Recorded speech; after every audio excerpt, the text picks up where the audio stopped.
لدرجة من كثرة الزبائن لم أستطع تصوير.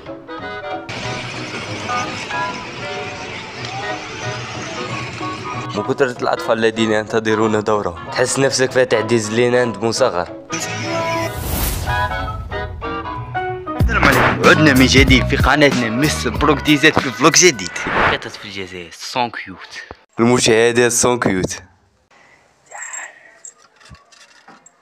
سون كيوت، عندك سون كيوت، سون كيوت،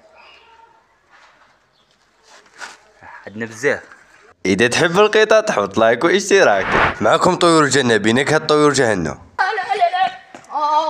لكي لا تقولوا اني ظلمت، شوفوا كيف يسوي. شكله يحتاج الى تعديل الاعدادات من جديد. ولا انا نطلع برا لكي اعمل بزنس مان. نعم بزنس مان، لان بعض الاشخاص مثلي الذين يفكرون بالعقل البزنس مان يشوفون العيد على انه بزنس مان.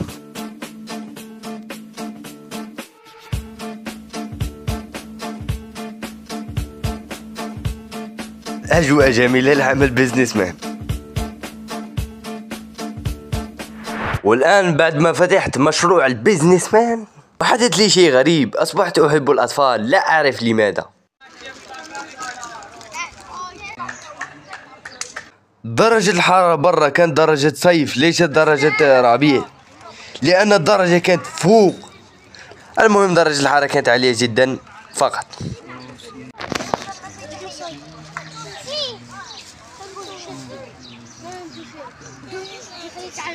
المهم المشروع كان ناجح لكن بطيء الوتيرة إدخال النقود. المهم سوف نعود غدا ونغير المنطقة.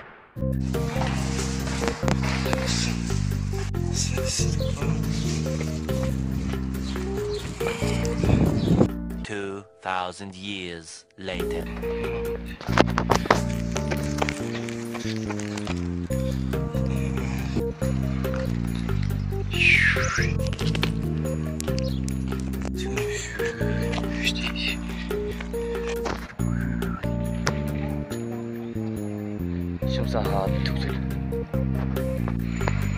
عدنا لنفس المنطقة لكن نسبة الدخل النقود كانت ضعيفة جدا، ولكن بعد مرور 3 ساعات غيرنا المنطقة. المهم غيرنا المنطقة لمنطقة أخرى وفعلنا مود الموسيقى لكي نجذب الأطفال.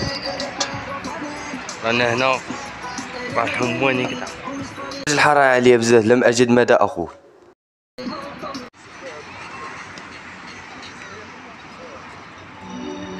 ولكن هذه المرة جبنا سكوتر وسيارة أطفال لكي يكون إدخال النقود أسرع.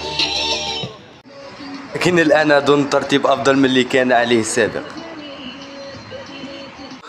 وهذه المنطقة أفضل من اللي كنا فيها سابقا.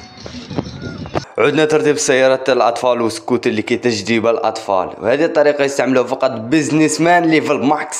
ليفل ماكس راح تشوفوا النتائج ليفل ماكس بزنس مان.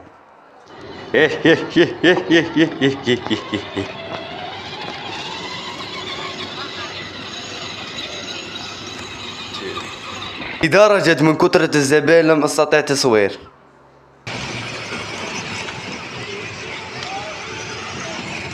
من كثرة الأطفال الذين ينتظرون دورهم تحس نفسك فاتح ديزنيلاند مصغر. وفي النهاية لم أستطع تصوير لأني كنت مشغول جدا. وفي النهاية عدنا للمنزل. وفي النهاية كل عام وأنتم بخير وصحة عليكم.